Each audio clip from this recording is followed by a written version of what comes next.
Gracias, Luis. Gracias a la sociedad por la invitación. Vamos a compartir pantalla.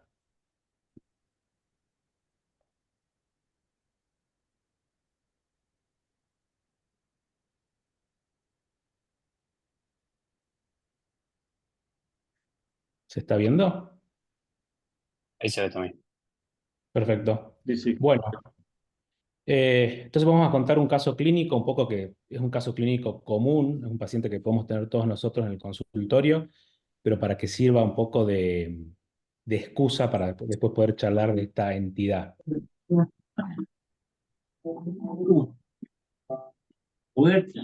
Ahí está. Este es un paciente de 64 años de edad que está en seguimiento ambulatorio por estenosis aórtica asintomática. Es un paciente activo laboralmente, tiene un estilo de vida sedentario, es un diabético tipo 2 sin insulina, tiene retinopatía y microalbuminuria, es un paciente hipertenso, no con mal control con la medicación que está, sobrepeso, obesidad centroabdominal, tiene enfermedad vascular periférica distal, tuvo un ACV en el año 2022, secuelas mayores. Actualmente el paciente está medicado con aspirina, atorvastatina, losartán, dapaglifosina, metformina, citaliptina y silostazol. Un poco a la inspección, es un paciente grande, 2 puntos de superficie corporal, tiene, como les dije, una obesidad abdominal, está sarcopénico, de brazos y piernas predominantemente, vamos a ver que esto después es importante en el seguimiento, y tiene un soplo sistólico con acné tardío, eyectivo, que tapa el segundo ruido con abolición del segundo ruido, no tiene signos de insuficiencia cardíaca y una semiología respiratoria normal. En el laboratorio lo que podemos ver es que tiene un control aceptable de su diabetes, un perfil lipídico que si bien no es óptimo, tampoco está tan mal, quizás podríamos ser un poquito más estrictos, y algo de microalbuminuria. El electrocardiograma tiene un ritmo sinusal, un agrandamiento de aurícula izquierda, un eje en 30 grados, un PR en curva S normal y no tiene grandes signos de sobrecarga sistólica del ventrículo izquierdo.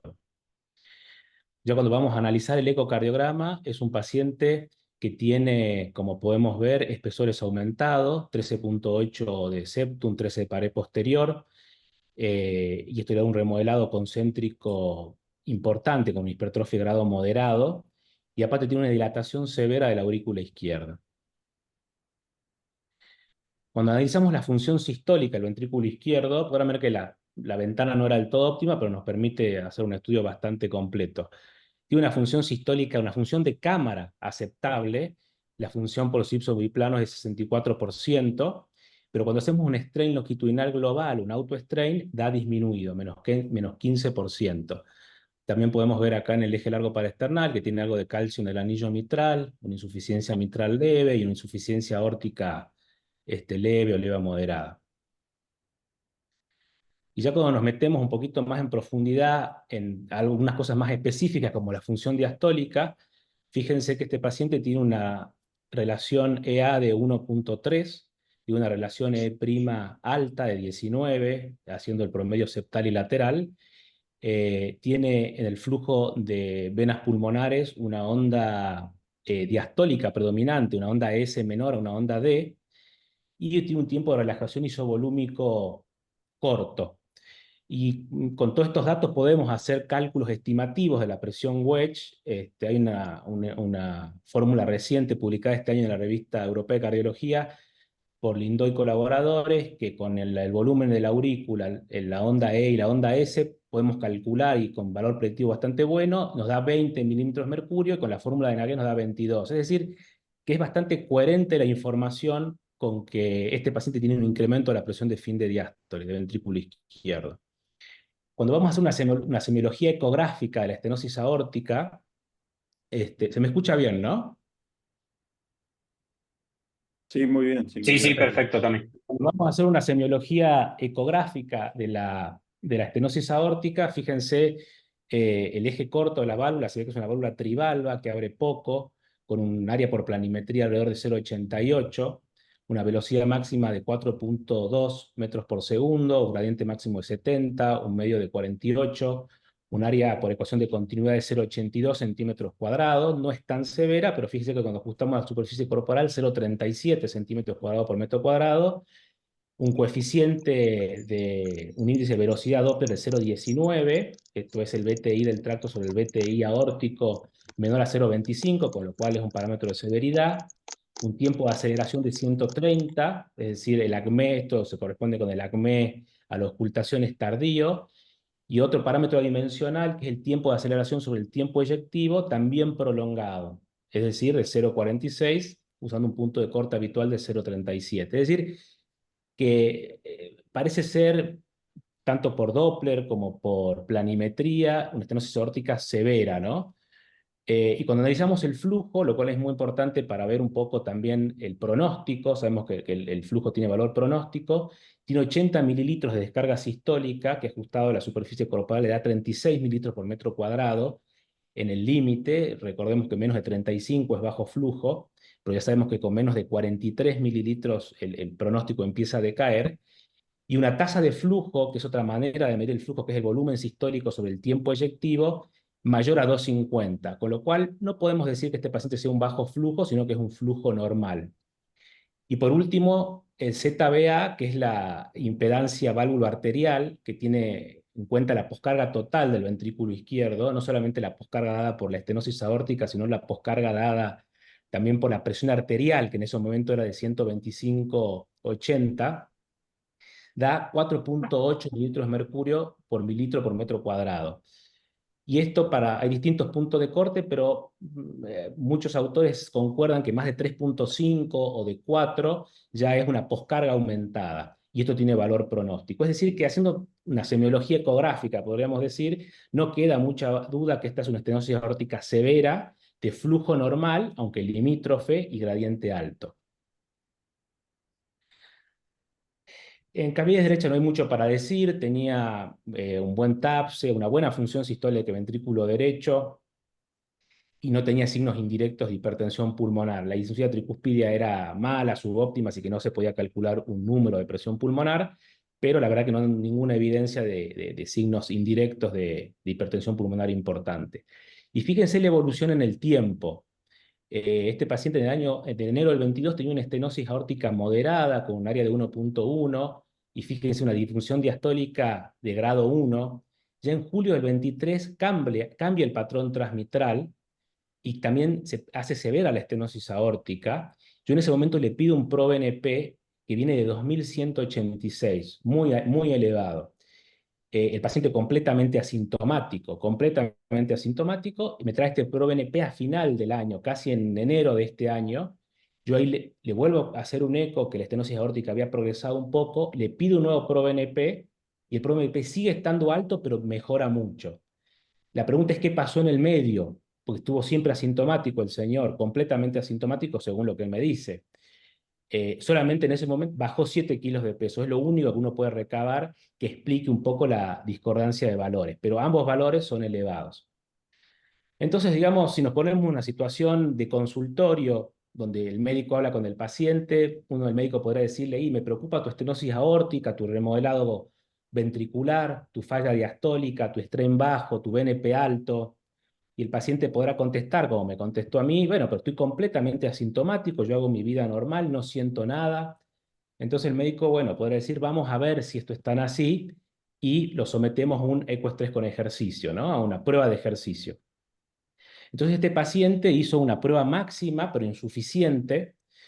El motivo de detención fue agotamiento de piernas, y esto creo que es muy importante porque, como habíamos visto en la inspección, es un paciente que está muy sarcopénico, y este fue el motivo de detención de la prueba. No hizo ningún síntoma, no hizo cambios del segmento ST, no hizo arritmias, la presión arterial se comportó de manera normal, lo cual para estenosis aórtica es un dato importante, y fíjense que hizo una carga final de 4,5 METs, que es menos del 60% de su capacidad máxima teórica. Es decir, que hizo una prueba regular a mala. Y en los valores del eco, con esta prueba no buena, hizo la fracción de eyección se comportó de manera normal, el gradiente medio aumentó, pero no aumentó más de 18, 20 minutos de mercurio, que es el valor que tiene valor pronóstico. La presión pulmonar no se pudo calcular por cuestiones técnicas de la insuficiencia tricuspidia, y no hizo trastornos de motilidad. Es decir, que la prueba de ejercicio es interesante porque nos deja en un punto algunas certezas y muchas dudas. Fíjense que no hace cambios del segmento ST, no hace arritmias. Entonces, siguiendo este diálogo hipotético con el paciente, uno podría decirle, bueno, ahora tampoco me convence tu clase funcional. Me decís que estás asintomático, pero tu capacidad de ejercicio, si bien no tenés disnea, síncope, no es muy buena. Entonces el paciente viendo hacia dónde va la charla, que es que hay que quizás cambiar esa válvula, dice, bueno, pero ¿por qué tendría yo que intervenirme? ¿No? O sea, ¿qué elementos de fuerza tenemos para decir que este paciente hay que intervenirlo? Entonces simplemente yo dejar con este caso, que como le digo es un caso quizás de todos los días, dejar algunos interrogantes que quizás después podamos charlar. ¿Importa el grado de remodelado ventricular o el remodelado exagerado, el empeoramiento de la función diastólica? ¿Uno lo puede atribuir solamente a la estenosis aórtica o a otros motivos también, a falla diastólica, hipertensión, etcétera? ¿Importa la fracción de eyección, el valor de strain? ¿Aporta algo el realce tardío o el T1 mapping? Son elementos que en la práctica clínica podemos utilizar para llevar a un paciente a hacer un procedimiento. ¿Cómo interpreto los péptidos natriuréticos? ¿No? Porque las guías hablan que tiene que ser por tres, en más de una medición, por lo menos tres mediciones. Es decir, ¿qué puntos de corte utilizamos? ¿Ajustamos el ProBNP a la edad y al sexo o utilizamos valores para todos los pacientes? Otro punto, ¿cómo evalúo la clase funcional? ¿Cómo evalúo la verdadera condición que el paciente está verdaderamente asintomático? Y por último, lo que me parece más importante es cuál es el riesgo de mortalidad periprocedimiento aceptable para intervenir a un paciente que se encuentra asintomático. Y sobre todo, como quizás este paciente que no conozco anatomía coronaria, pero probablemente sea del 50% de estenosis aórtica que tenga enfermedad coronaria y es una cirugía combinada, ¿no? Así que bueno, un poco estos son los puntos. Podría haber muchos otros, pero que yo dejo a consideración.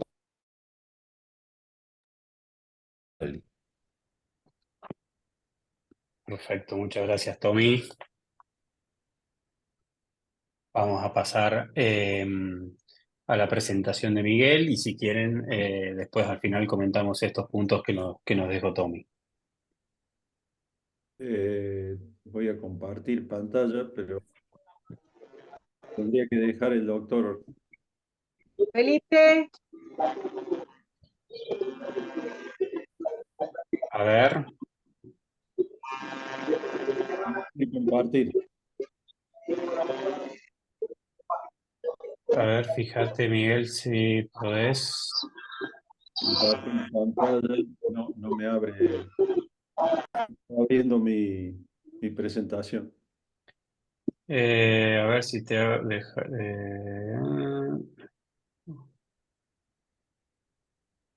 Tendría que dejar de compartir, Tomás. A ver, deja de compartir también. Creo que no estás Yo creo compartiendo, que ¿no? yo no estoy compartiendo. Por lo menos acá. No lee eh, mi. Fíjate ahí, Miguel, si podés. A ver, compartir pantalla, no. Lo que puedo hacer es. A ver, un segundito.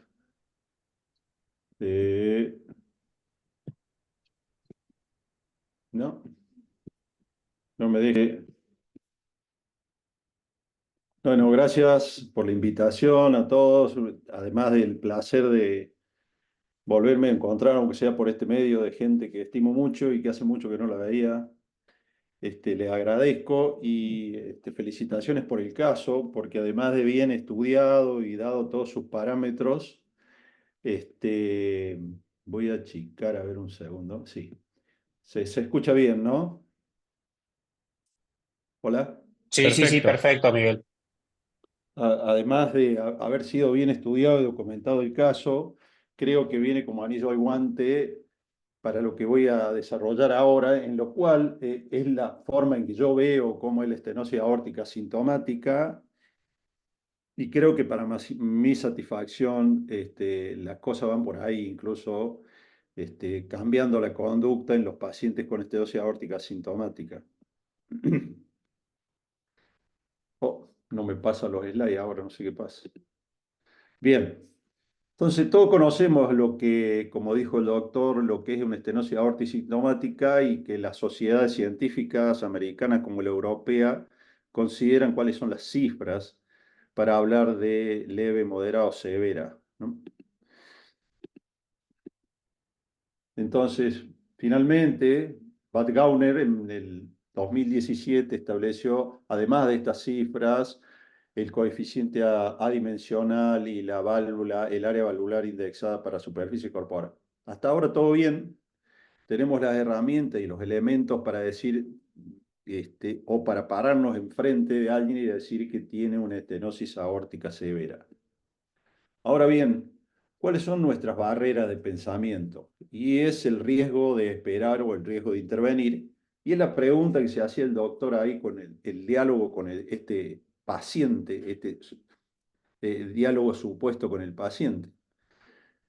Pero entonces, si en esta barrera de pensamiento que nosotros tenemos, evaluando el riesgo de esperar o el riesgo de intervenir, el riesgo de muerte súbita en esta patología en la cual está en el correr del tiempo citada a ser la patología más frecuente de la estenosis aórtica de esclerodegenerativa, y sabemos que la estenosis aórtica esclerodegenerativa del anciano no se mueren de muerte súbita, se mueren de insuficiencia cardíaca, de accidente cerebrovascular o de infarto agudo miocárdico.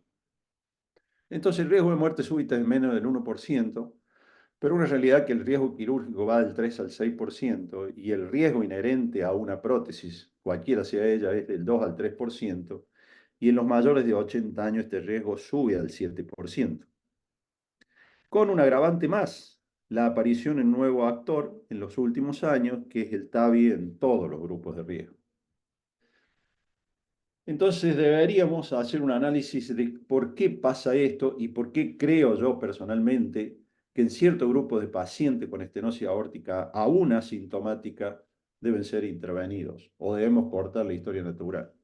Y esto tiene que ver con la fisiopatología, porque desde que aparece la lesión inicial valvular y esta se transforma en severa, existe una respuesta progresiva en el continuo cardiovascular del ventrículo izquierdo y recién llegamos a un área y un gradiente crítico que es capaz de desarrollar síntomas. Entonces estamos parados frente a un área crítica y un gradiente crítico, devenido de esta fisiopatología que acabo de mencionarles, pero donde intervienen no solamente la válvula aórtica con sus características, sino el ventrículo, ¿sí? En el cual va a tener cambios según el gradiente de presión, deterioro de la función sistólica, hipertrofia ventricular, en cuenta la circulación coronaria y la microcirculación, y como dijo el doctor al principio, el acoplamiento ventricular arterial con el sistema arterial, o sea que no solamente importa la carga valvular, sino también la carga vascular, teniendo en cuenta todos estos parámetros que pongo ahí. Volvamos a un poco esto y tomando la idea de que hace muchos años Brangwall planteó que una vez que teníamos una estenosis aórtica, el problema ya no era tanto de la válvula, sino lo que ésta producía en el corazón, o sea, la lesión extravalvular. Generó, plantea lo siguiente, la división en estadios en la estenosis aórtica para cuantificarla y estadificarla en cuanto al pronóstico. En el 2017 saca esta publicación donde él pone, donde estadio 0, donde no existe daño cardíaco, en el estadio 1, donde existe ya daño cardíaco, en aumento de la masa ventricular izquierda, una relación E' aumentada, o sea, un aumento de la presión de fin de diástole, y empieza a haber una caída de la fracción de eyección. Un estadio 2 donde se agrega patología de la aurícula izquierda y de la válvula mitral y la fibrilación auricular con un epifenómeno. Un estadio 3 donde existe insuficiencia tricuspide, empieza a haber el compromiso de cavidades derecha. Y un estadio 4 donde hay clara falla ventricular derecha. Bien, veamos qué pasa con esto. ¿Qué dicen las guías en una estenosis aórtica en cuanto a la incorporación o encajar estos pacientes en estos estadios? Y vemos que en los estadios A, donde sería riesgo de enfermedad y progresión de la enfermedad, nos manda a seguimiento del paciente, lo cual está correcto. pero que ya cuando el gradiente medio pasa a los 40 o el área valvular disminuye de 1, nos dice que estamos en presencia de una estenosis aórtica severa, aún asintomática. Y entonces nos dice, señores, vayan, fíjense en la fracción de eyección. Usted tiene una fracción de eyección normal cuando es más de 50 y anormal cuando es menos de 50. Luego, si tenemos una estenosis severa sintomática, que lo único que cambió acá es los síntomas, cualquiera sea los grupos, bajo flujo, normal, flujo paradojal, usted debe intervenir. Entonces, nos dice, fracción de eyección normal más de 50, usted solamente debe contemplar qué pasa con este paciente y si tiene una fracción de eyección anormal, menos de 50, debe intervenir. Mientras que en todos los grupos, si es sintomático, sin importar a qué grupo pertenece, nos manda a intervenir. La pregunta es la siguiente. ¿Fracción de eyección normal más de 50 es normal? Evidentemente que menos de 50 sí. Entonces, ¿no será que estamos decidiendo tarde? Y este es el planteamiento que yo hago. Bien, entonces volvamos a los grupos de la clasificación basada en la extensión del daño extravalvular. Y ustedes fíjense en las curvas, las de abajo es la evolución y las causas, por todas las causas de muerte y las causas de muerte cardiovascular, y vemos que durante el mes estas curvas, de acuerdo a que progresamos en el estadio, ¿sí? De 1, 2 y 3, vemos que las curvas son peores y esta progresión va en paralelo aún al año, que son las curvas de arriba. Pero lo interesante de esto es que el 61% de los pacientes en esta clasificación y en estas curvas evolutivas estaban en estadio 2 o más y eran pacientes asintomáticos.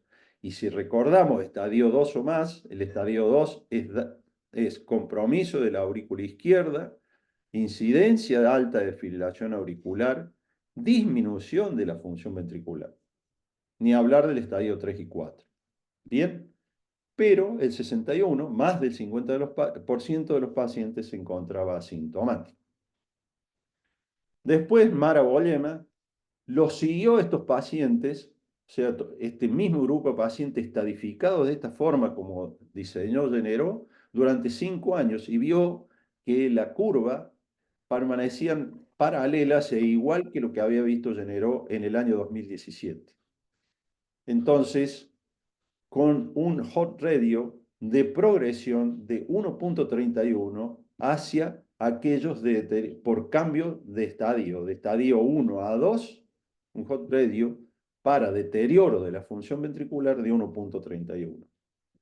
Taste demostró lo mismo, que estas curvas seguían, según el daño extravalvular, a mayor grado de compromiso, mayor mortalidad y mayor grado de rehospitalización o desarrollo de insuficiencia cardíaca. A pesar, como dije antes, que el 61% de estos pacientes eran asintomáticos.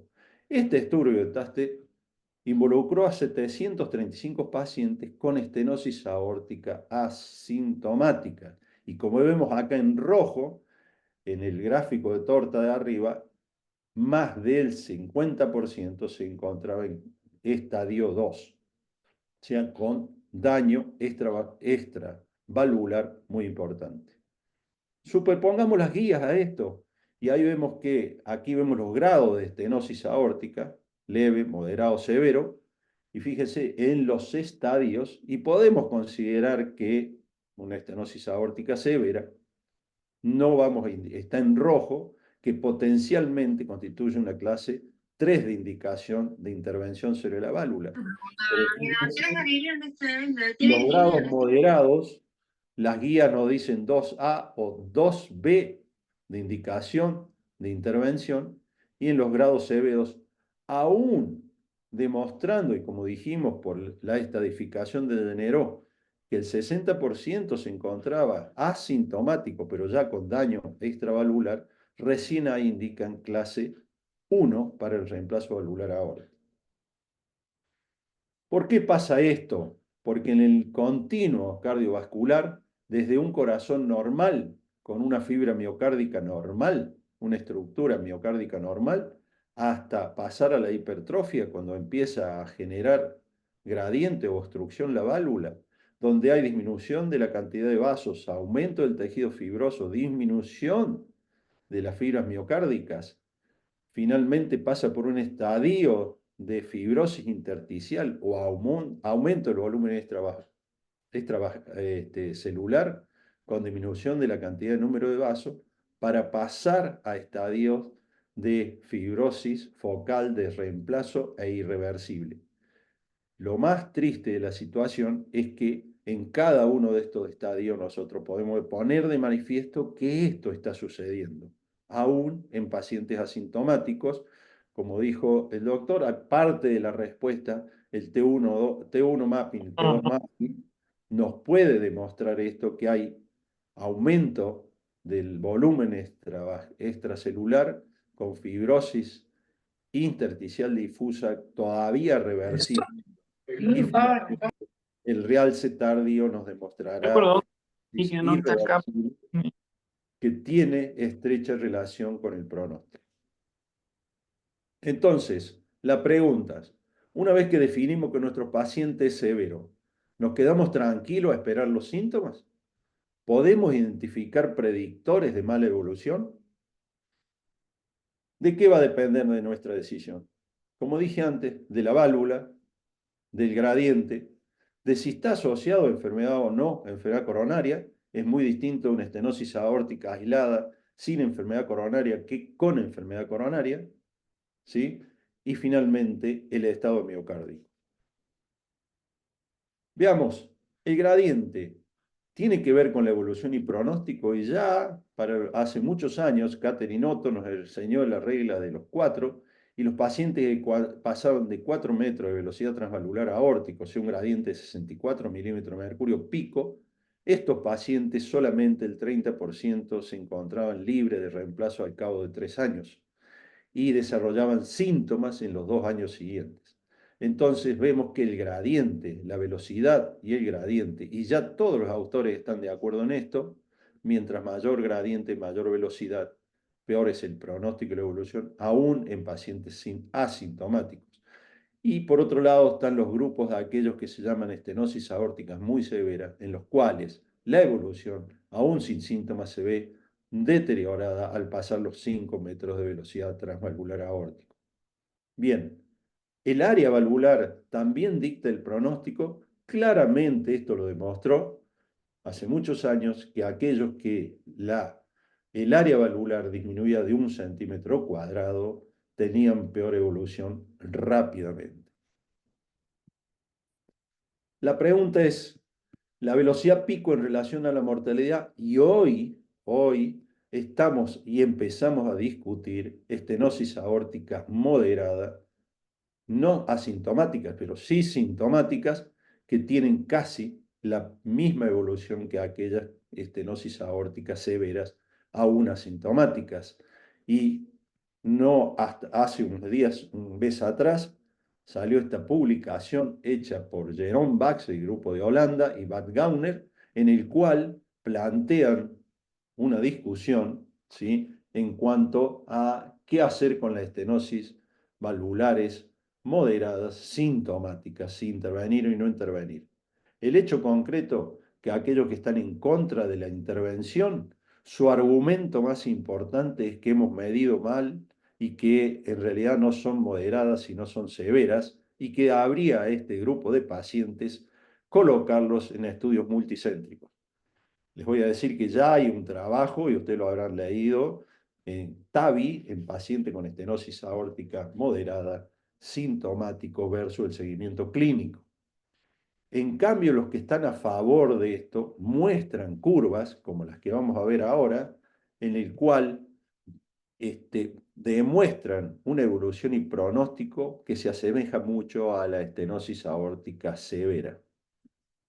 Mientras los que están en contra de la intervención precoz de la estenosis aórtica moderadas, ¿sí?, que nos dicen es que consideremos primero que los síntomas vienen de otros lados, y que salvo tengamos que intervenir al paciente otra cosa como enfermedad coronaria, ahí sí, a actuar sobre la válvula, mientras tanto nos mandan a enrolar estos pacientes en trabajo multicéntrico. O sea, la evidencia de la prueba juega mucho a favor de aquellos que están a favor, valga la redundancia, de la intervención en los pacientes con estenosis aórtica moderada sintomática. La importancia de la fibrosis, y vemos que en este grupo, en un trabajo anatomopatológico donde correlacionó qué pasaba con el miocardio por la anatomía patológica, los hallazgos de la resonancia y los hallazgos de la ecografía, y donde vio que aquellos pacientes que tenían realce tardío, ¿sí?, o fibrosis irreversible, contra aquellos pacientes con aumento del volumen intercelular, o sea, fibrosis reversible, y aquellos que no la tenían, evidentemente la evolución de estos últimos era mucho mejor que aquellos que mostraban fibrosis, y claramente se ve la curva acá en rojo y en azul, que aquellos que tenían, ¿sí?, realce tardío positivo o fibrosis, tenían peor evolución a largo plazo en todas las causas de muerte, o la sobrevida era menor que aquellos que no mostraban fibrosis. ¿Sí? Y el hecho concreto, perdón, vamos atrás, es que la mayoría de nuestros pacientes, cuando decidimos la intervención, ya sea TAVI o cirugía, se encuentran en este estadio, o ya con aumento del volumen extracelular, fibrosis reversible para este caso, o pasando al grupo de fibrosis irreversible, como es en este caso. Y este hallazgo por sí solo duplica la mortalidad. Veamos qué pasa con el strain que lo planteó el doctor, y si nosotros aceptamos que el strain es longitudinal, ¿sí?, el promedio del strain longitudinal es un subrogante de fibrosis, el strain, como vemos en estos trabajos, fue un predictor independiente de mortalidad y un factor pronóstico en cuanto a la evolución en los pacientes quirúrgicos, y otros trabajos lo demostraron también en los pacientes que se asociaban a enfermedad coronaria y en los pacientes que iban a TAVI. Entonces el strain, ¿sí?, es una herramienta de un valor muy importante como predictor independiente, y en este paciente que acaba de presentar el doctor tenía un strain de menos 15. Entonces, como dijimos, por la resonancia o por el strain como subrogante, sabemos que tenemos estos pacientes que demostramos caída del strain o fibrosis directa en la resonancia, tienen peor evolución y pronóstico que aquellos que no la tienen, aún en pacientes asintomáticos, y sabemos que si tenemos cualquiera de estos hallazgos estamos duplicando la mortalidad a largo plazo si decidimos en ese momento las conductas. ¿Qué pasa con la fracción de eyección, que es una función de cámara y carga dependiente? Bueno, ya hay muchos trabajos que demuestran que hay la detección de una disfunción ventricular subclínica, tiene que ver directamente con la evolución y pronóstico. Y acá vemos qué pasa en este grupo de pacientes donde se dividió la fracción de eyección más de 70%, entre 70 y 60%, entre 50 y 60% y menos de 50. Claramente la evolución por encima de 60, y ni que hablar por encima de 70, la evolución era prácticamente la esperada para quien, igual que aquellos que no tuvieran estenosis aórtica. Estamos hablando de asintomáticos, como deterioro subclínico de la función ventricular. Mientras que aquellos que tenían una fracción de eyección menos de 60 mostraban casi la misma evolución que aquellos que tenían menos de 50. Tal es así que les va peor a aquellos pacientes que tienen una fracción de eyección por debajo de 60, aún asintomáticos, que aquellos que tienen síntomas, que sabemos que es un marcador clínico de mala evolución, pero que tienen una fracción de eyección por encima de 60. Y esto es como las curvas, cómo evolucionan según el deterioro de la fracción de eyección. Entonces la pregunta es, fracción de eyección punto de corte menos de 50, como dicen las guías, o menos de 60, para indicar interrumpir la historia natural. Entonces, este trabajo mostró que entre 50 y 59% mostraba un Horn ratio de mortalidad de 1,59 versus la fracción de eyección de 60 o más. Claramente, incluso, tienen peor evolución en aquellos pacientes que están entre 50 y 55 que aquellos menores de 50. Entonces, creo que ya debemos levantar, al igual que la insuficiencia mitral, el punto de corte de la fracción de eyección no a menos de 50, sino a menos de 60. ¿Qué pasa con el BNP y la prueba de esfuerzo tal como lo planteó el doctor? Y claramente el aumento del BNP-proBNP está en relación con los grupos de peor pronóstico, ¿sí? Entonces no tengo duda de que esta herramienta, este marcador, ¿sí?, químico, nos ayuda a discernir en qué paciente estamos parados y que seguramente la asociación de un aumento del ProBNP está marcando una incidencia pronóstica. Además, por experiencia personal, cada vez que he seguido estos pacientes en el tiempo, he visto que cuando empiezan a aumentar el ProBNP, al desarrollo de síntomas no hay mucho tiempo.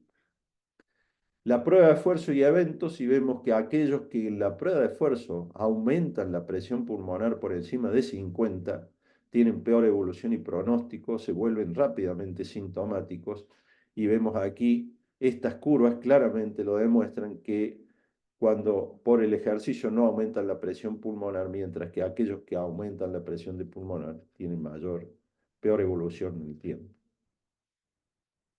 El doctor también planteó los depósitos de calcio y claramente ya Clavel con sus primeros trabajos demostró que aumento del score cálcico, ¿sí?, con cifras para las mujeres y para el hombre en cifras distintas, pero lo cierto es que está demostrado que aquellos que tienen calcificación valvular muestran dos cosas. Primero, que tienen una evolución errática y de un año para otro, de grados moderados o leves, pueden estar en grado severo de estenosis, y que la evolución de esos pacientes es peor, a un mismo gradiente, peor grado de calcificación demuestran peor evolución.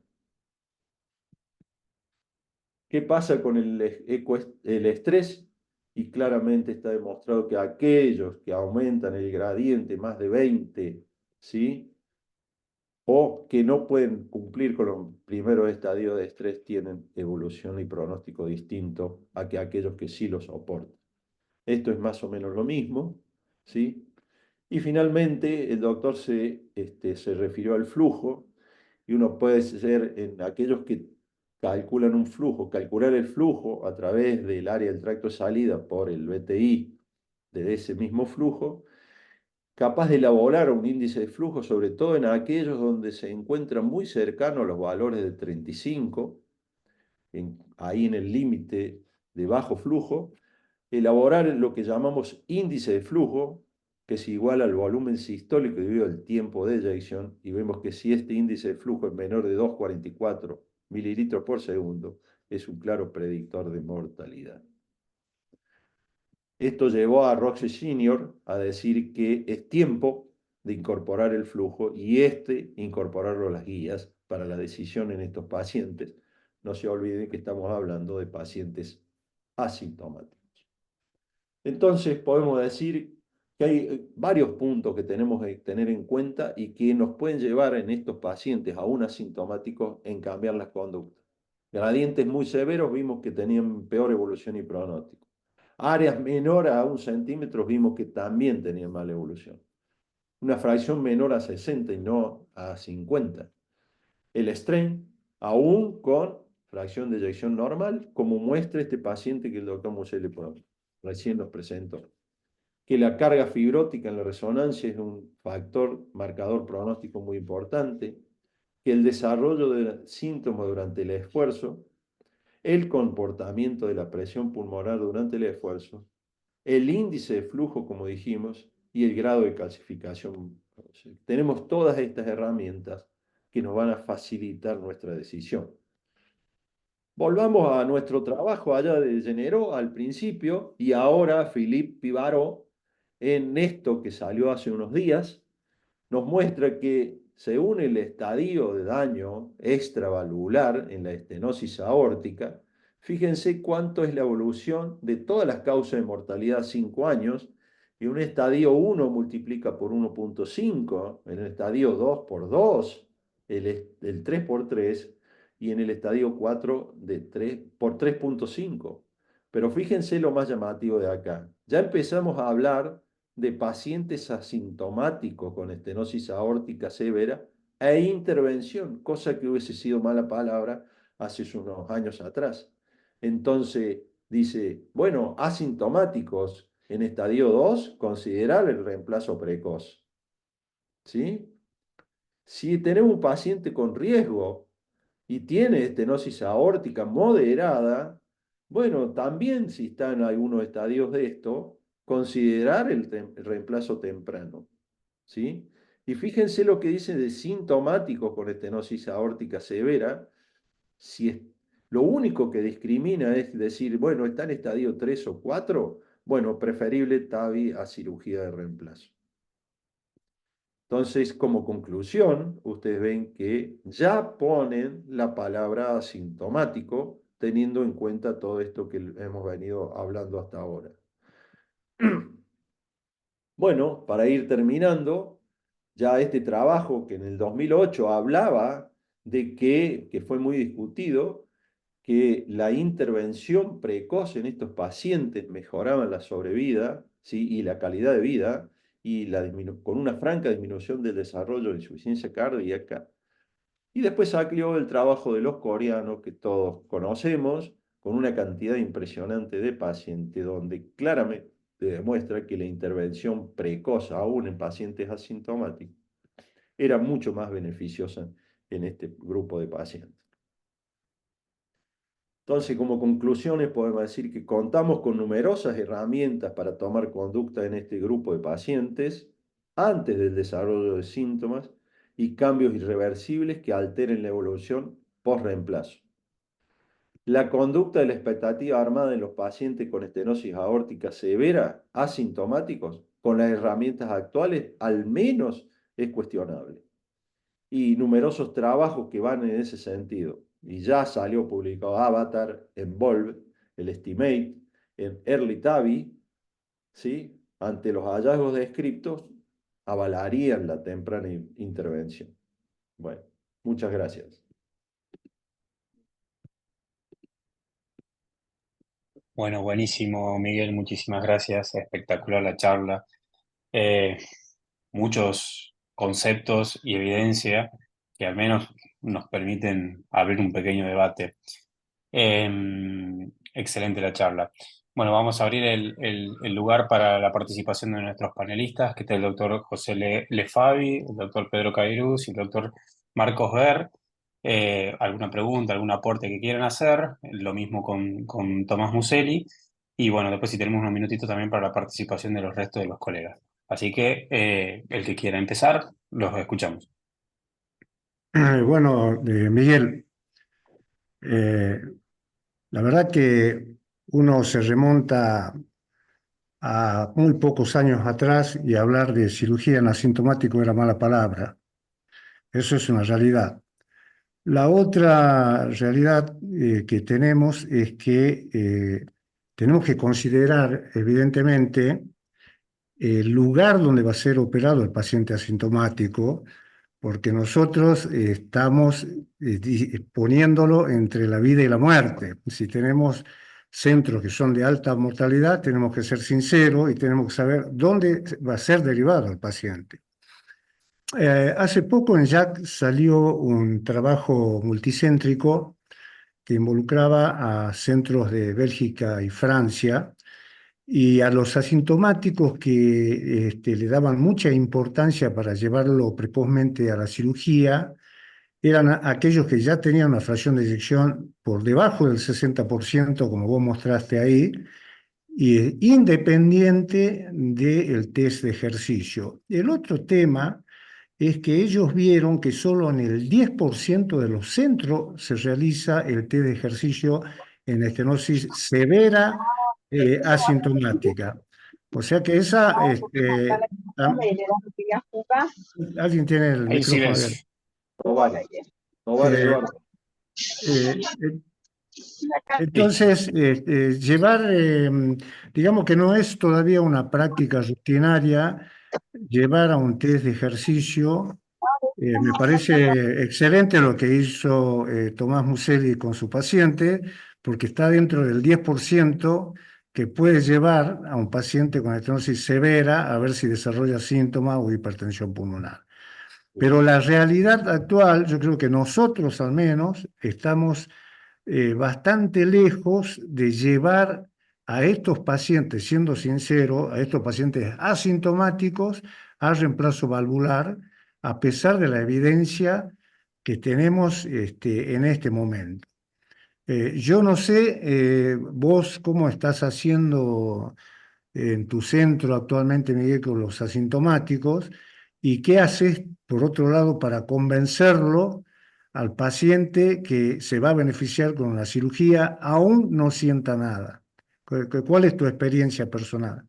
Sí, está muy buena la pregunta. Primero porque nosotros, por lo menos en mi caso, que yo tengo ya menos futuro que pasado, este, nos, el sesgo de pensamiento que nos inculcaron durante muchos años era que una estenosis aórtica severa jamás le podríamos hacer un ejercicio y que, bueno, que realmente los asintomáticos, hasta no aparecer síntomas, no deberíamos interrumpir la historia natural de esto. Primero, primer sesgo, las curvas que demostraron Brandwall y Ross en el 66 eran el 80% de esos pacientes eran aorta bicúspide, o sea, estamos hablando de otra gente. Segundo, ¿hasta qué punto llamamos asintomáticos si hoy la mayoría de los pacientes que enfrentamos con estenosis aórtica severa son arriba de 75 o 76 años? Es muy difícil a esta gente que la mayoría de las veces son sedentarios decir son realmente asintomáticos. Entonces, cuando yo tengo una disociación entre el grado de estenosis que encuentro y los síntomas, digo, che, tiene una estenosis aórtica apretada, realmente calcificada, un score cálcico alto y no tiene síntomas, no importa que tenga gradiente muy alto, lo subo a la bicicleta y veo qué pasa con su presión pulmonar y si desarrolla o no desarrolla síntomas y no tengo miedo de subirlo a la bicicleta. Entonces, sí le hago test de ejercicio y para... Al revés también, por ahí tengo pacientes sumamente sintomáticos y por más que miro la válvula, no es una estenosis aórtica severa y también lo subo a la bicicleta. Y si ahí tengo o que me cae el strain o me cae la fracción de eyección o que el paciente ya es sintomático, pero aumenta el gradiente más de 20 milímetros de mercurio, gradiente medio, esos pacientes son de riesgo y también tomo una conducta con respecto a eso. Esto es lo que hago en mi centro. Lo que decís, esto pasa igual que la mitral asintomática. Y la mitral asintomática es mucho más difícil encontrar el timing quirúrgico. Y bueno, entonces lo que hago yo es, si es asintomático y tengo una chance de plástica, ¿qué hago? Miro al paciente, miro al cirujano y ahí decido. Si mi cirujano me da confianza, tengo baja mortalidad y esto, probablemente adopte una conducta más precoz que la que... Si mi grupo quirúrgico asegura morbimortalidad dentro de los parámetros descritos en la literatura, también tomo una conducta. Pero bueno, lo que vos decís es cierto. A ver, si lo vas a someter a un riesgo quirúrgico que es mayor que el riesgo de la mortalidad por la historia natural, y evidentemente tenés que ser más cauto en ese aspecto.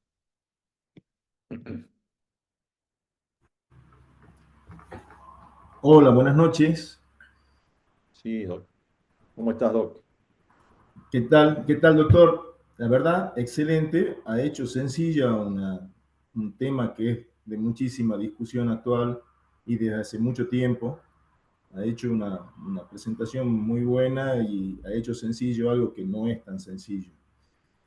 Eh, mi pregunta es hoy, digamos, y teniendo en cuenta que tenemos métodos para poder ir cuantificando a este paciente asintomático, que es, qué sé yo, el grado de calcificación, la disfunción ventricular, los marcadores, el BNP, proBNP. El tema es en el paciente, qué se haría con un paciente, porque siento que las dudas que se tienen con la cirugía es la misma que tenemos todos. Entonces, por ahí tenemos un paciente que no tiene su proBNP alto, no tiene tanta calcificación, no tiene, digamos, velocidades que superen 5 metros y tienen estenosis aórtica severa real y están asintomáticos. El tema yo creo que uno plantea, o la idea es de escucharlo, qué plantearía con este paciente que tiene la estenosis aórtica severa, pero que no tiene tantos marcadores de aumento del riesgo. Entonces, pensando en lo que decían recién de la ergometría en la prueba de esfuerzo, yo creo que es en ese grupo de pacientes donde más beneficio nos traería la ergometría. ¿Por qué? Porque, bueno, ya viendo el trabajo de los coreanos, el avatar, parecería ser que los pacientes que uno los manda asintomáticos y con alguno de estos factores andan mejor que los pacientes. Así que yo quisiera saber qué opinaría de este grupo de pacientes que no llega a tener todos los marcadores de severidad como para decir, está asintomático, pero tiene más de 3.000 Agaston de calcificación o no tiene, digamos, ProBNP o BNP alto. En ese grupo de pacientes, ¿cómo se manejaría? ¿Lo mandaría a operar o podría esperar 6 meses, 8 meses, reevaluar y volver a estudiar a estos pacientes? Bien. Sí, es parecida a la respuesta de recién. Yo, a ver, si no tengo, yo creo que hoy por hoy contamos con herramientas que nos marcan el pronóstico precozmente. ¿Sí? La resonancia, el ProBNP, la calcificación, como te dijo. Entonces, pues si yo no tengo ninguno de esos y estoy seguro, convencido que tiene una estenosis aórtica severa y no tiene síntomas, pero no tengo marcadores pronósticos de estos que le acabamos de decir, sí, lo subo a la bicicleta. Si él no me sube la presión pulmonar, el gradiente se mantiene igual, el paciente sigue sin síntomas, obviamente lo sigo y no tomo ninguna conducta en él. A sabiendas que con un score cálcico arriba de 3.000, es con seguridad tengo una estenosis aórtica aprietada y que la evolución de esos pacientes es media azarosa, ¿no? Puede estar de acá a 2 años con el mismo gradiente o en 6 meses llevar a más de 5 metros, sabiendo que esos pacientes le van muy mal, aún asintomáticos si no hacemos nada. Entonces lo seguiría de cerca, pero estoy de acuerdo con usted. No tengo otros hallazgos. Todo se comporta bien durante una prueba de esfuerzo y bueno, lo sigo. Este, no olvidemos que estamos en la era del TAVI y ya no discutimos riesgo en TAVI. No discutimos bajo, alto, bajo, riesgo. No, vamos a discutir edad a partir de ahora en el TAVI. Y eso es lo que estamos discutiendo. Duración de la prótesis y edad. Entonces, bueno, es más, están trabajos en estenosis aórtica moderada sintomática, TAVI versus seguimiento clínico, ¿sí? Y, o sea, creo que, o sea, estamos hablando de estenosis aórtica moderada, ¿no? O sea, que va a haber muchos cambios respecto a esto y respecto a los parámetros de corte, como la fracción de eyección, no tengo duda que está demostrado claramente que cuando baja de 60 ya hay cambios fibróticos. Entonces, si vamos a bajar la edad en la que le colocamos el TAVI, bajamos ya a bajo riesgo el TAVI y sabemos que la evolución y pronóstico es distinto, tengan o no fibrosis, ¿por qué esperar a que tengan fibrosis? a pesar de que tengamos que convencer a un paciente que es asintomático. Obviamente, como dijo el doctor Lefavi, siempre teniendo en cuenta el grupo quirúrgico que contamos o el grupo de hemodinamistas con que contamos. ¿Cuáles son sus números? Tenemos que saber sus números. Sí, precisamente la crítica a esos trabajos, el recovery, el coreano, el otro, era la baja mortalidad quirúrgica que ellos tenían en ese grupo de pacientes. No sé si hay centros que se acerquen a la mortalidad, creo que era del 1.6 o una cosa así. 1.6. Bueno, sí, hoy aceptaríamos hasta un 3%. ¿Sí? Después hay otra cosa, si tu paciente está asintomático de estenosis aórtica, pero es coronario, es otro paciente, completamente distinto. No es el mismo paciente con enfermedad coronaria que sin enfermedad coronaria, aún los dos asintomáticos y con el mismo grado de estenosis. Son dos pacientes absolutamente distintos.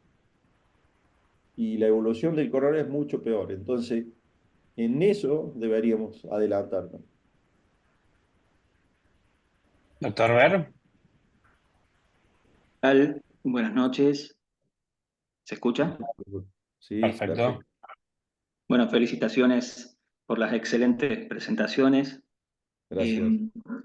Hace un ratito, doctor, usted mencionó algo sobre las aortas bicúspides y justamente yo quería preguntar acerca de ello, cómo se plantan, cómo se paran frente a estos pacientes que son más jóvenes habitualmente, que pueden tener estenosis valvulares aórticas moderadas a graves y habitualmente o no con algún grado de insuficiencia e incluso con incipiente o no patología de la raíz de la aorta, etcétera, etcétera.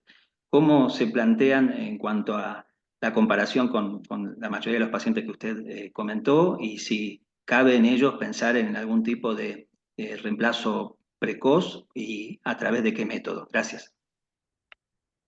Sí, actualmente tenemos en seguimiento tabulado y toma de 350 más o menos bicúspides. A ver, hasta ahora, si tenemos que enfrentar a la válvula aórtica bicúspide, vamos a decir, si tenemos que enfrentarla, ¿no? En paciente joven, no hay ninguna duda que menos de 70 años bicúspide, seguimos optando por la conducta quirúrgica, ¿sí? Estamos hablando siempre de estenosis, no, no insuficiencia eh, en la bicúspide. La conducta quirúrgica es la indicación. Con esto, no quiero decir que no haya pacientes que sean tributarios de TAVI también en aorta bicúspide. Ya está el trabajo de los españoles publicado, que le ha ido muy bien, en un grupo seleccionado de pacientes, donde fundamentalmente hay que tener en cuenta el anillo, porque son anillos grandes, se está limitado un poco por eso, y la otra, como usted dijo, la aorta, la arteria aorta. Entonces, si hay demostración de crecimiento de la aorta ascendente y que a futuro este paciente puede llegar a necesitar una cirugía por la aorta, por dilatación progresiva de la aorta, y en este momento, cuando se decida, a pesar que no tenga indicación por la aorta, pero sí por la válvula, y siempre la conducta va a ser quirúrgica. Y esta es la forma en que nos estamos plantando ante la válvula aórtica bicúspide. Tenemos 4 TAVI en este momento en bicúspide, pero del anciano, o sea que han llegado a edad octogenarios con estenosis aórtica, con hacia una válvula aórtica bicúspide y le hemos puesto TAVI, pero no es el paciente joven, nada que ver con él. O sea, está la conducta que estamos siguiendo ahora. Si es estenosis, siempre va. La conducta es como le dije. Si es insuficiencia, estamos haciendo en algunos pacientes plástica, todo dependiendo de la anatomía de esa válvula aórtica bicúspide. Y lo que nos fijamos fundamentalmente es el ángulo de cierre de bicúspide. Si mientras más cerrado el ángulo, mayor posibilidad de plástica. Mientras más abierto el ángulo, menor posibilidad de plástica. Pero estoy hablando de insuficiencia de la bicúspide. Y tal como, bueno, el pronóstico, cuál va a una u otra situación, como los trabajos de Arturo Evangelista, aquellos que tienen RAF embrionario van más a la estenosis, ¿sí? Pero bueno, esto es, no sé si contesta su pregunta. Sí, sí, cómo no. Muchas gracias, doctor. Tomás, ¿algún aporte? Bueno, realmente que muy esclarecedor, ¿no? El panorama completo del doctor Tibaldi referente a los parámetros a tener en cuenta. No, simplemente dos palabras, que siempre hay una brecha entre la teoría y el concepto fisiopatológico y la práctica, ¿no? Porque eh, yo, al paciente que yo presenté, que evidentemente es un caso real, que está en el estadio que lo presenté, es decir, todavía no conozco la anatomía coronaria, creo que es el próximo paso y ver hacia dónde vamos.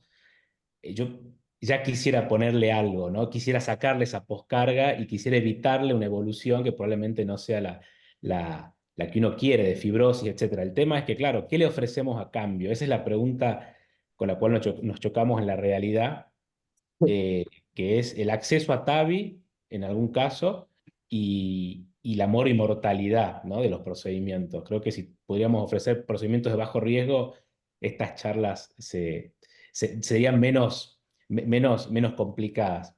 Y en este sentido le quería preguntar al doctor Tibaldi si él cree que todo esto de la estenosis aórtica bajo flujo, bajo gradiente, que por mucho tiempo, inclusive Pivarot, tanto se habló, si hay que intervenir, son de peor pronóstico. Actualmente con el advenimiento de TAVI esto ha cambiado. ¿Y qué hace él con estos pacientes añosos, bajo flujo, bajo gradiente, buen ventrículo me refiero? Si los espera, los manda a TAVI, si hay algo nuevo respecto a esto. Bien, buena la pregunta. Primero, lo que yo creo es que primero no, al menos yo, y vos podrías también, se puede opinar acá en la mesa, no creo que sea el 35 o 30% que habla Pivarot. Yo no los veo, esos pacientes. Yo no los No, no veo. debería ser más del 10%, creo, ¿no? Claro, Menos del yo creo que 10%. Sí, la incidencia real va del 5 al 7%. sí. O sea, no veo estos pacientes que no. Y me voy a poner en la otra punta de la opinión, que es la de Arturo Evangelista, que dice, si usted se encuentra estos pacientes frecuentemente, revise sus mediciones. Vaya, revise una y otra vez, porque creo que está midiendo mal. Eso sería la distancia. Usted no está ante este grupo de bajo flujo, bajo gradiente. Dicho esto, creo, según los trabajos de Pivarot, estos pacientes tienen tan mala evolución como aquellos que tienen una estenosis aórtica severa y mala función ventricular. Tampoco me la creo tanto esa, pero está demostrado que estos pacientes bajo flujo, bajo gradiente, algo hay que hacer, sobre todo si tienen los marcadores pronósticos y un Z-value que es alto. Con lo cual nos está diciendo que la carga vascular es tan importante o tan alta como la carga valvular. Entonces, en estos pacientes, ¿qué hacemos? Bueno, si tiene indicación para TAVI, está dentro del grupo que podemos ofrecerle TAVI, le ofrecemos TAVI. ¿Qué tenemos que tener en cuenta? Dos o tres cosas. Primero, que tienen un tracto de salida pequeño y que corremos riesgo de mismatch, como corre riesgo de mismatch la cirugía en sí. Es más, si no pones una stainless, la válvula, o estas nuevas que las bajas con 3 puntos, bueno, corres riesgo de mayor mismatch con la cirugía que con el TAVI. ¿Sí?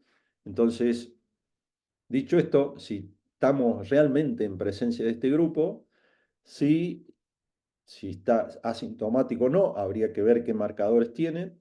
Le indicamos si es candidato a TAVI, lo planteamos en el Heart Team le indicamos TAVI, teniendo esta salvedad que son ventrículos pequeños, tractos de salidas pequeños y anillos pequeños y aortas pequeñas.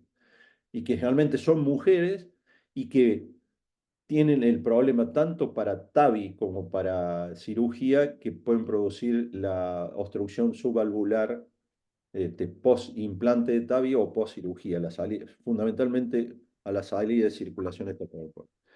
Entonces, esto es lo que optamos. Pero me pongo siempre para el otro lado. Creo que cuando empiezo a encontrar muy frecuente estos pacientes, creo que estoy haciendo mal mis cálculos, reviso nuevamente y si estoy convencido que estoy ante esto, porque vuelvo a repetir, son mujeres, tienen mucha hipertrofia ventricular izquierda, tienen aortas pequeñas, donde el fenómeno de recuperación de la presión tiene un factor condicionante muy importante. Y sí, estoy convencido de que estamos ante un grupo de esto y ahí evalúo, ¿tiene síntomas, no tiene síntomas, en qué condiciones, qué marcadores pronósticos tiene y tomo mi conducta? Esto es lo que hacemos habitualmente. Si estoy en dudas todavía y le pido un score cálcico y bueno, si el score cálcico me da alto, ya estoy casi convencido del hecho y lo mando a corregir, ¿no? Perfecto.